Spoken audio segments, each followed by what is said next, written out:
Assalamualaikum warahmatullahi wabarakatuh.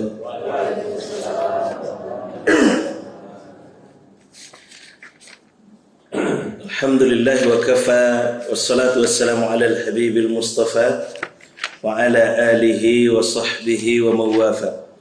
Ashhadu an la ilaha illallah wahdahu la sharika lah wa ashhadu anna Muhammadan abduhu wa rasuluh. Sallallahu alaihi wasallam ala nabiyyi ba'd. Allahumma salli wa sallim ala Muhammadin wa ala alihi wa sahbihi ajma'in. Segenap pengurus yang sama kita hormati dan kita muliakan, para tokoh masyarakat, tokoh agama, guru-guru kita, orang tua kita, imam kita yang kita hormati dan kita muliakan, bapak-bapak, ibu-ibu yang dirahmati dan dimuliakan oleh Allah Subhanahu wa taala. Syukur alhamdulillah kita ucapkan kehadiran Allah, salawat dan salam semoga tetap tercurah kepada baginda Rasulullah Muhammad sallallahu alaihi wasallam. Allahumma salli ala Muhammad wa ala ali Muhammad. Bapak Ibu, kita awali bagi kita dengan antaian doa. Bismillahirrahmanirrahim. Allahumma bika asbahna wa bika amsayna wa bika nahya wa bika namut wa ilaika an-nusyur.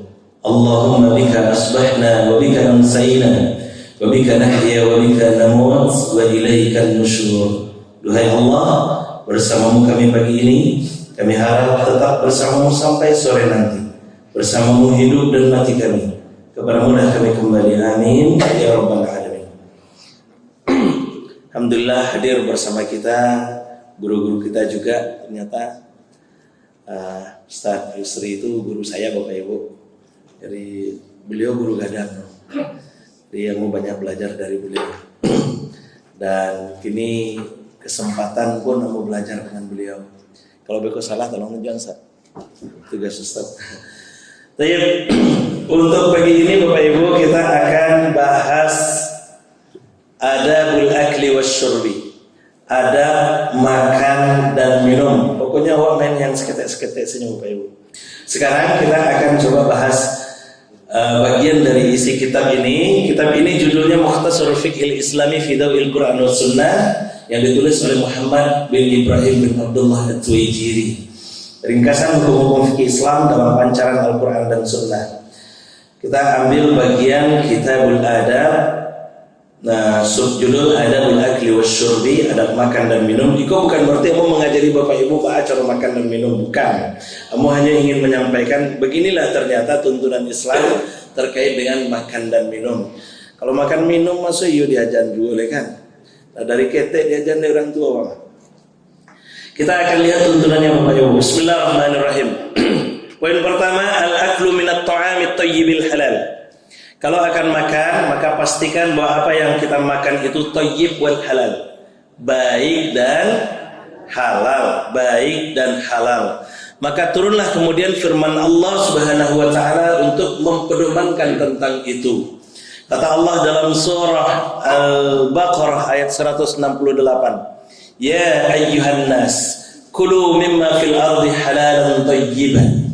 Wahai manusia, makanlah apa yang ada di permukaan bumi ini, halalan thayyiban. Yang penting pastikan halal dan baik, kata Allah. Pokoknya kalau lagi halal, lagi baik, silakan makanlah, kata Allah. Di ayat 172-nya Allah tegaskan lagi Bapak Ibu. Ya ayyuhalladzina amanu kulu min thayyibati ma razaqnakum. Wahai orang-orang yang beriman, makanlah yang baik-baik saja dari apa yang kami rizkikan kepadamu, kata Allah. Nah, ternyata Bapak Ibu, ketika Allah panggil manusia kebanyakan, Allah minta syarat dua. Di Al-Baqarah 168, halalan thayyiban. Tapi di sana Allah panggil orang beriman, syaratnya cuma satu, thayyibat. Kulu min thayyibati ma razaqnakum. Makanlah yang baik-baik saja dari apa yang direzekikan kalian.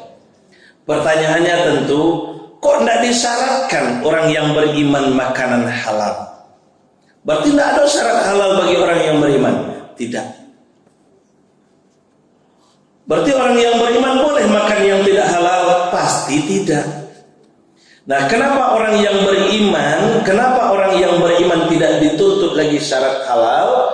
Karena orang yang beriman sudah dipastikan makanannya halal.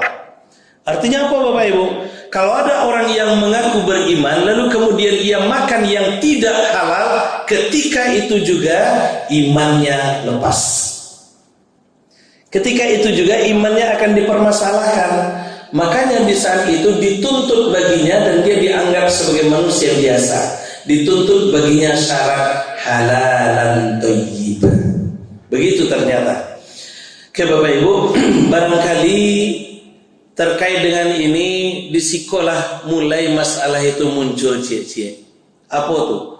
Biasanya Bapak Ibu pakai cek orang tua indah batu gadang yang membuat awak terjatuh do.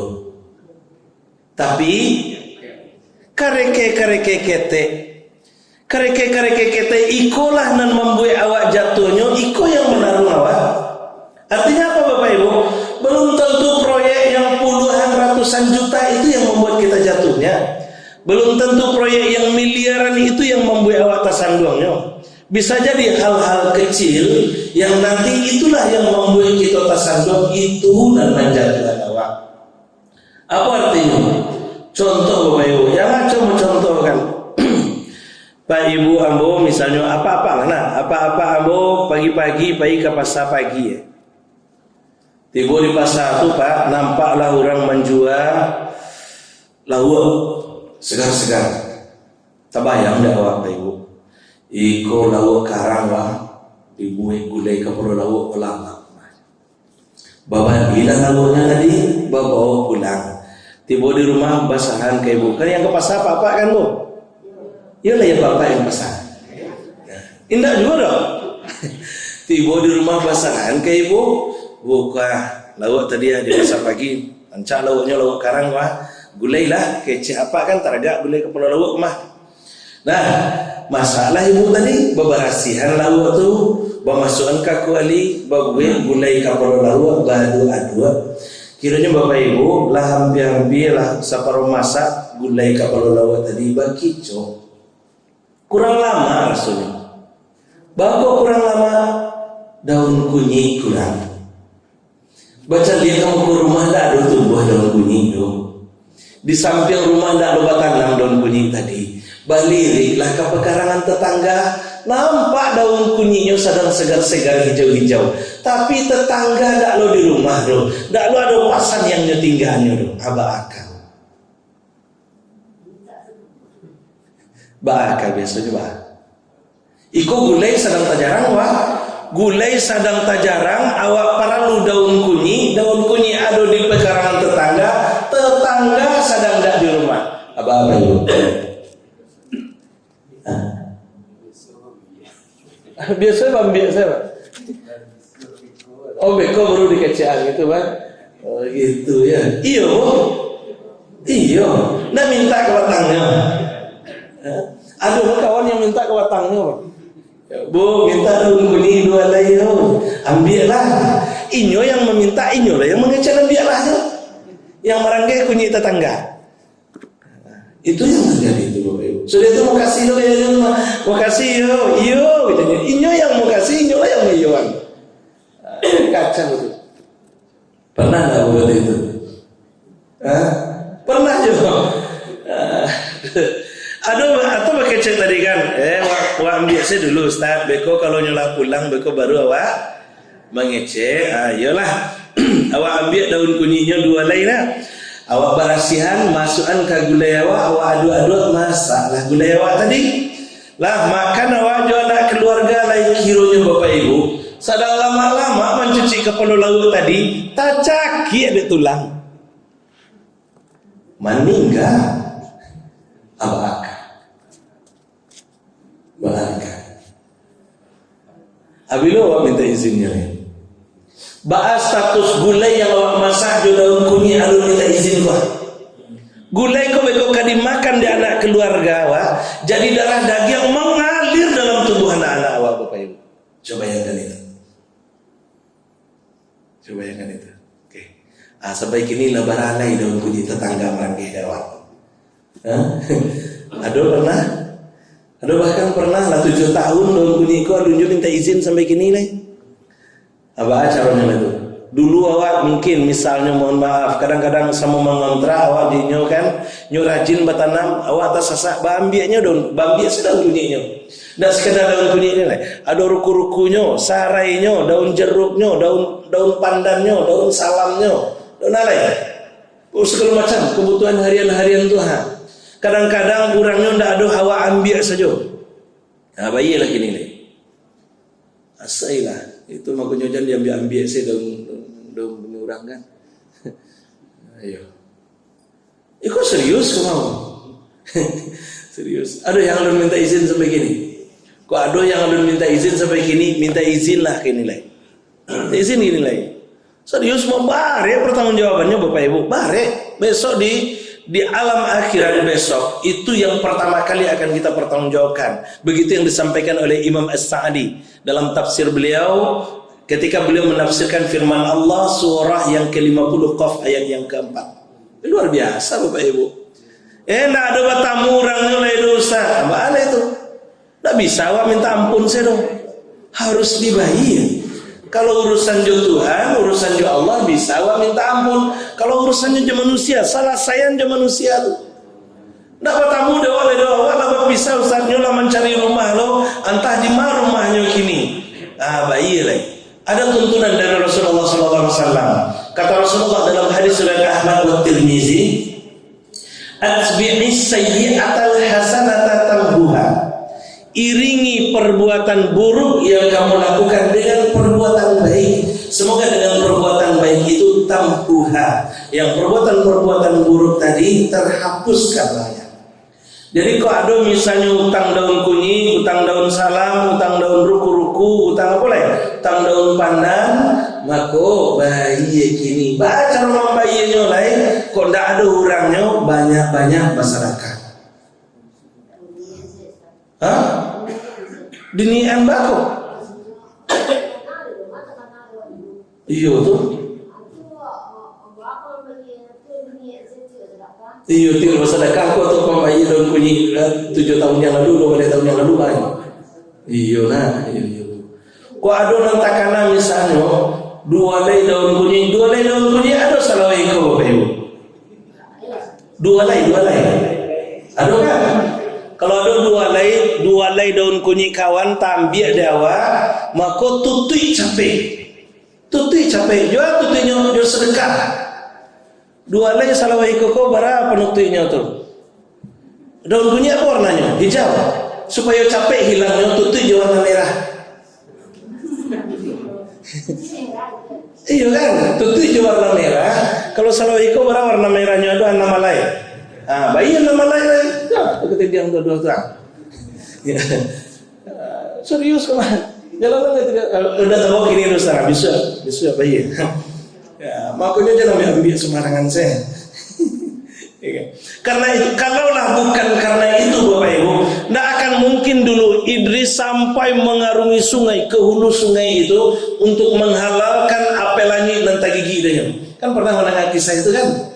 Kisah Idris di satu riwayat disebutkan beliau duduk-duduk di pinggir sungai, di riwayat lain disebutkan beliau menyeberangi sungai.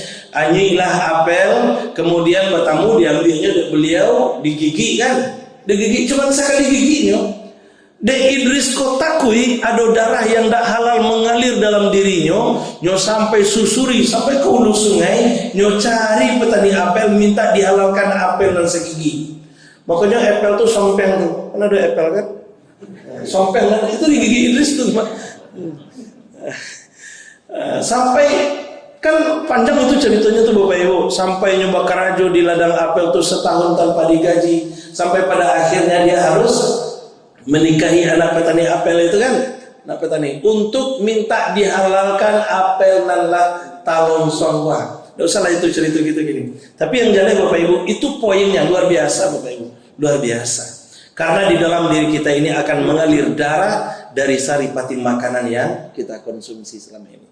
Nah itu. Makanya kata Allah, apapun yang akan kamu masukkan ke dalam dirimu, pastikan halalan thayyibah. Itu yang pertama. Yang kedua, bagaimana tuntunannya?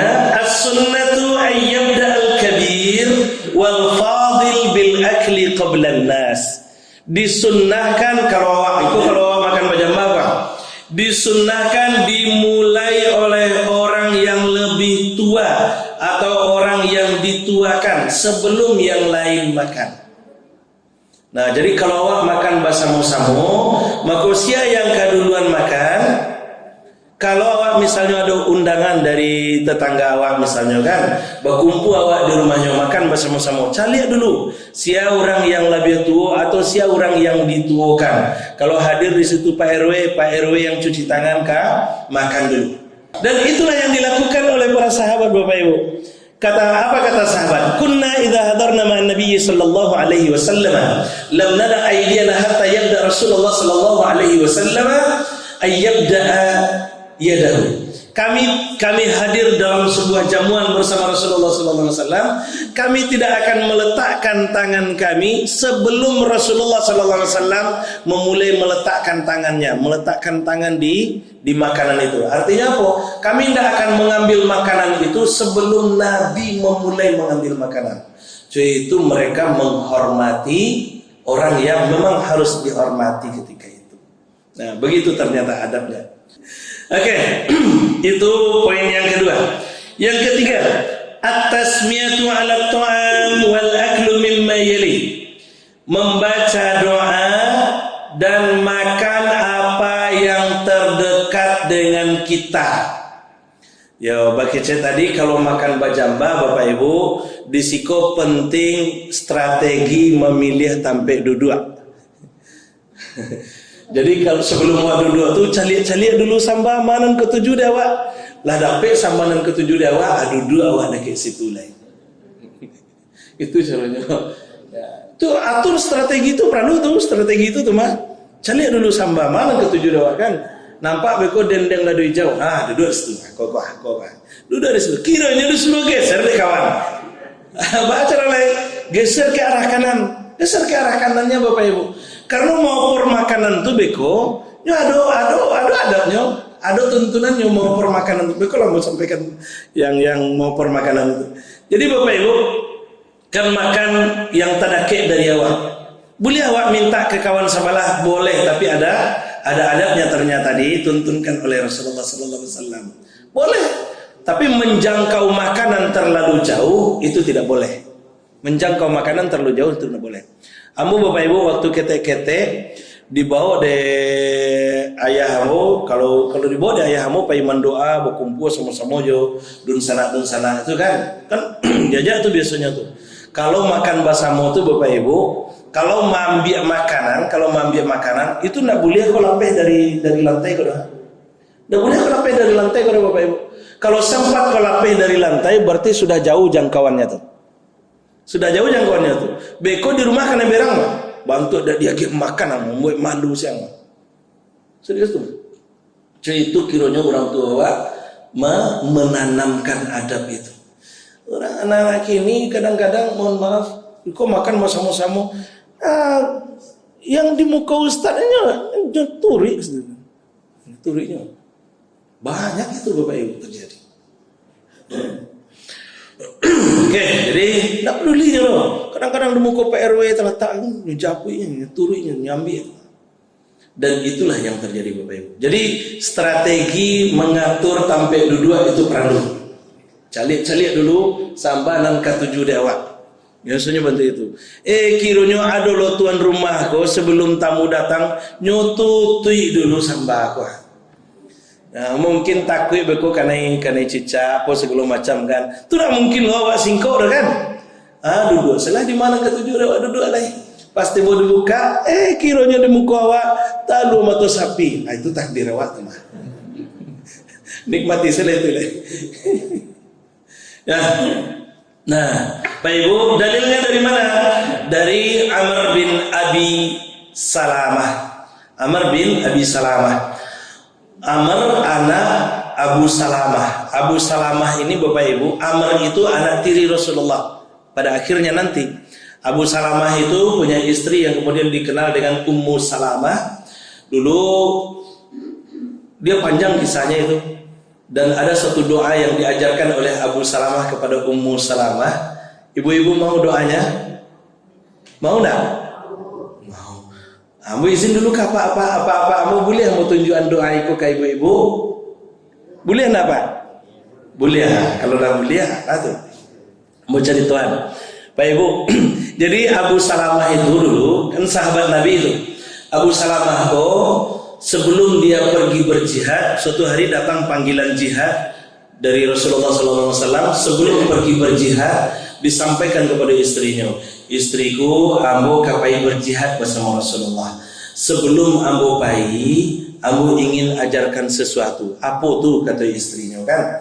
Nah, istrinya, kalau seandainya bisa, tadanga ambo meninggal syahid di medan perang, tolong amalkan doa ini. Kata si suami kepada si istri. Apa doanya tuh? Kata si istri. Diajarkanlah. Biswa, kalau seandainya ambo meninggal, kalimat pertama yang harus kamu ucapkan adalah Alhamdulillahi Rabbil Alamin. Laki meninggal, tapi kalimat pertama diucapkan Alhamdulillah. Lai talo, ulai kata ibu Pak. Gawat itu. Alhamdulillah kiranya diucapkan ibu Pak. Iku gawat. Ada apa ini sebenarnya ini? Jadi kalimat pertama yang harus diucapkan Alhamdulillah. Kenapa Alhamdulillah? Karena yang mati itu di medan perang. Kalau di medan jihad meninggalnya, jaminannya surga. Iko meninggalnya di meja domino. Alhamdulillah aja lah. Astagfirullahaladzim lah itu mah. Alhamdulillah. Astagfirullahaladzim. Alhamdulillah lah tuh lama awak mah Ustaz. Juga awak mah Pak. Ajarlah ke meja domino aja lah Pak. Itu beko. Nah, jadi kalimat pertama yang harus diucapkan Alhamdulillahi Rabbil Alamin. Sudah itu baru istirja. Inna lillahi wa inna ilaihi raji'un. Setelah itu ada doa. Apa doanya? Allahumma ajurni fi musibati wa khlif li khairan minha. Allahumma ajurni fi musibati wa khlif li khairan minha. Mudah-mudahan ibu-ibu mau dapat doa itu. Dapat doa itu. Dapat doa itu. Ya. Kiranya Bapak Ibu pendek cerita, iyo meninggal si Abu Salamah tadi. Meninggal Abu Salamah, tadanga sampai ke Ummu Salamah, takana pesan si suami. Apa katanya? Alhamdulillahirabbil alamin. Kenapa dia ucapkan alhamdulillah? Karena suaminya wafat di medan jihad yang dipastikan tempatnya surga. Yang dipastikan tempatnya surga. Setelah itu inna lillahi wa inna ilaihi raji'un. Lanjut dengan doa Allahumma jurni fi musibati. Sampai di situ ragu Ummu Salamah. Ragu untuk melanjutkan. Baku ragu untuk melanjutkan, tidak mungkin rasanya dilanjutkan doa katanya. Tapi Bapak Ibu, di tengah kebimbangan itu, karena ingin mendapatkan nilai ibadah dan takana pesan sang suami, dilanjutkanlah doa itu oleh si Ummu Salamah, wa khlif li khairam minha. Selesai dia berdoa seperti itu, maka apa yang terjadi Bapak Ibu? Nah, biasanya Bapak Ibu, sahabat-sahabat setelah selesai dari medan jihad, dia akan mendata ibu-ibu sahabat-sahabat yang meninggal. Lalu kemudian mendata keluarga-keluarga yang ditinggalkan oleh sahabat-sahabat yang meninggal. Sia istri yang ditinggalkan suami, sia anak-anak yang ditinggalkan ayah yang wafat, yang gugur di medan jihad. Ternyata setelah didata Bapak Ibu, Ummu Salamah di posisi teratas. Kenapa Ummu Salamah di posisi teratas? Karena Ummu Salamah punya anak banyak. Kalau kamu tidak salah anaknya sebaleh. Jadi Bapak Ibu, anaknya banyak. Karena anaknya banyak, suaminya wafat di medan jihad, dia ada di posisi teratas. Untuk apa? Untuk diselamatkan anak-anak yatimnya ini. Nah, kebiasaan sahabat seperti itu. Kalau ada sahabat-sahabat yang wafat di medan jihad, istri-istri yang janda yang ditinggalkan, yang meninggalkan, yang punya anak yang banyak, itu skala prioritas. Prioritas utama untuk diselamatkan dengan cara apa? Dinikahi. Untuk dinikahi.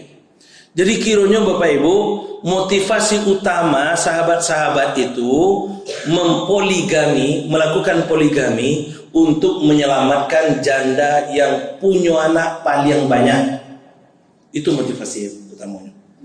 Jadi kalau ada apa-apa kamu minta izin berpoligami, izinkan saya. Izinkan saya. Kok perlu carian? Tapi carian jangan nak gadis. Carian jando dan paling banyak anaknya. Nah, biarlah aku aja. Itu motivasinya, dan itulah yang sunnah Rasul itu. Kadang-kadang kan ada loh apa-apa tuh dah apa-apa tuh. Kan ada loh apa-apa tuh yang kecenya sunnah Rasul. Bu, ni masuk surga capek nak? Iyo, baca nyo. Awak sunnah Rasul. Minta izinnya nikah lagi. Minta izinnya nikah lagi. Izinkan saya, Bu. Ya, Bu. Pokoknya izinkan saya lah, yo. Apa nak mau majuan? Apa-apa mau berarti itu loh. Kalau iyo nio poligami, carilah nenek-nenek yang punya anak cucu banyak. Jangan anak gadis. Kalau memang alasannya sunnah Rasul, carilah. Rasul itu berpoligami, tidak ada satupun yang gadis yang dinikahi kecuali Ummu Aisyah, itu pun atas perintah Allah. Jadi Bapak Ibu, sampai pada akhirnya wafat Abu Salamah. Nah, ini target utama ini. Sahabat-sahabat sudah berupaya. Datanglah sahabat-sahabat untuk meminang Ummu Salamah ini, menyelamatkan anak-anak yang ditinggal, yang anak-anak yatim yang banyak ini. Datang kemudian sahabat Utsman bin Affan, Abu Bakar Siddiq, Umar bin Khattab, dan banyak lagi sahabat-sahabat. Ternyata tidak ada satupun yang diterima oleh Ummu Salamah. Ternyata dalam pikiran Ummu Salamah ini benar juga Bapak Ibu. Suamiku tetaplah yang terbaik. Kan seperti itu kan Bu? Kok kurang meyakinkan jawabannya? Suamiku tetaplah yang terbaik. Biasanya dalam pikiran ibu-ibu tuh Pak, biasanya dalam pikiran ibu-ibu tuh, suamiku apapun kondisinya tetaplah ia yang terbaik. Kan seperti itu kan Bu? Agak kurang meyakinkan lah sebenarnya. Suamiku tetaplah yang terbaik. Dan Ummu Salamah ternyata seperti itu dia. Nah, walaupun baralah hebatnya Utsman bin Affan, orang kaya gadang di Makkah, di Madinah waktu itu. Abdurrahman bin Auf, orang paling kaya di Madinah waktu itu. Tidak ada orang yang lebih kaya dari Abdurrahman bin Auf. Ditolak. Berarti Ummu Salamah bukan matre. Bara hebatnya Abu Bakar Umar bin Khattab. Umar bin Khattab orang yang paling tegas, gagah, berani. Ternyata juga ditolak oleh Ummu Salamah. Ummu Salamah bukan melihat ketampanan.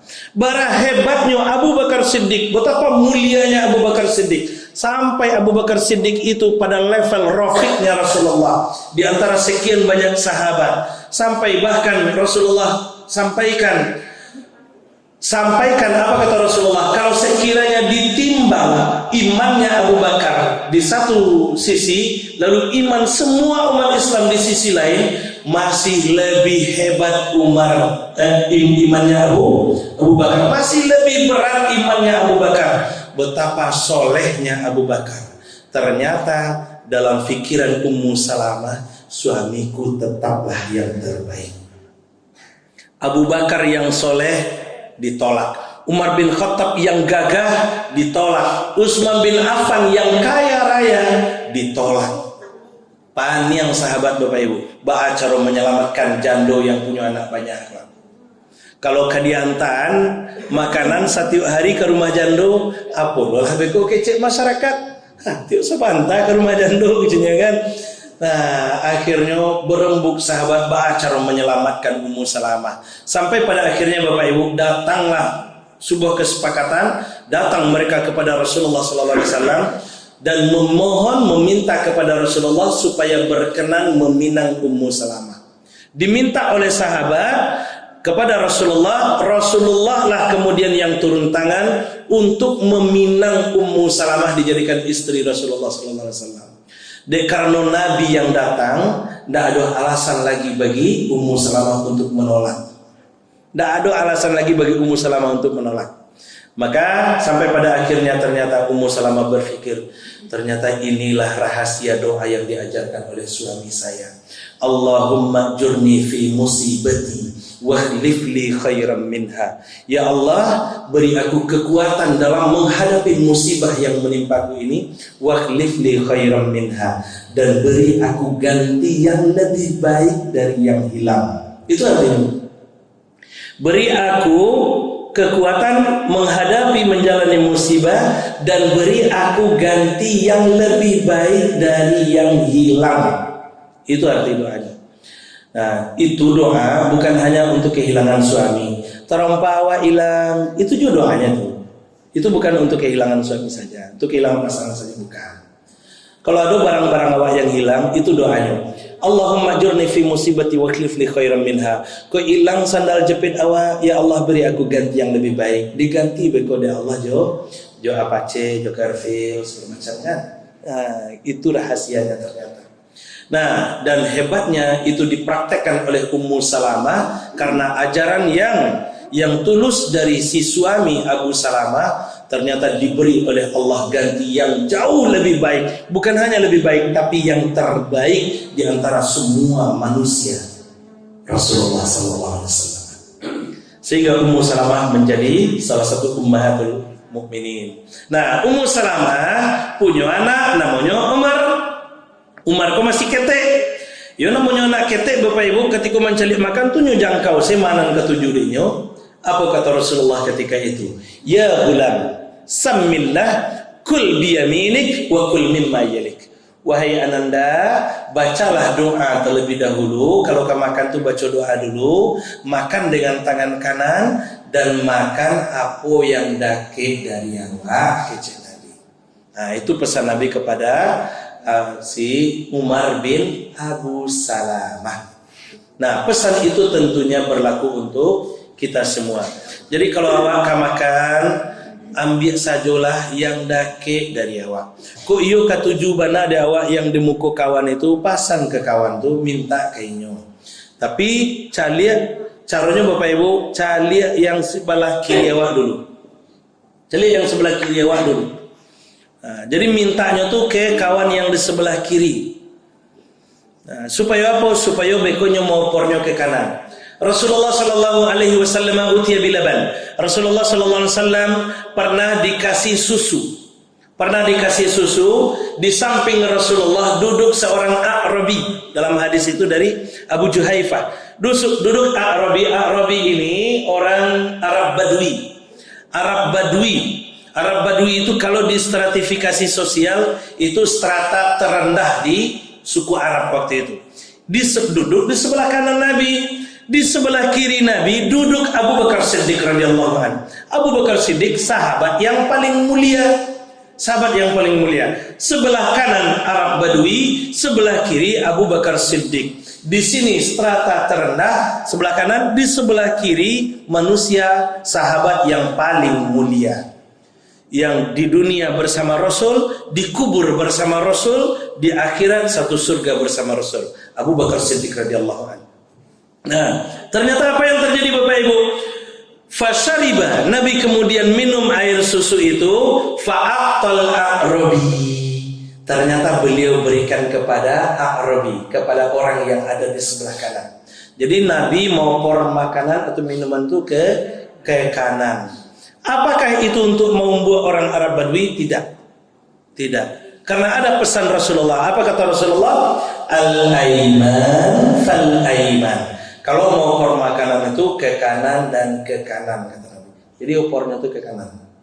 Begitu ternyata betapa sempurnanya ajaran agama kita, sampai mau makanan diatur. Bukan menyulitkan kita itu, tapi begitu adab yang mulia yang ditanamkan oleh Rasulullah SAW. Oke Bapak Ibu, sampai poin yang ketiga. Cukuplah dulu barangkali ya. Ya, sampai di sini ada pertanyaan tidak? Ada yang bertanya Bapak Ibu?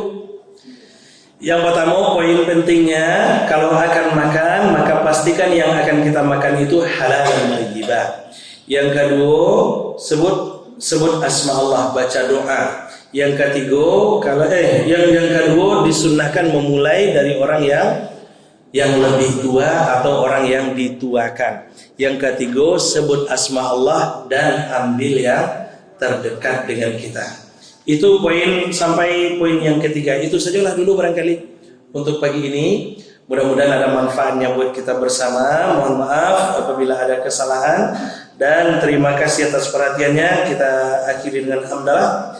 Alhamdulillahirabbil alamin. Subhanakallahumma bihamdik asyhadu an la ilaha illa anta astaghfiruka wa atubu ilaik. Assalamualaikum warahmatullahi wabarakatuh.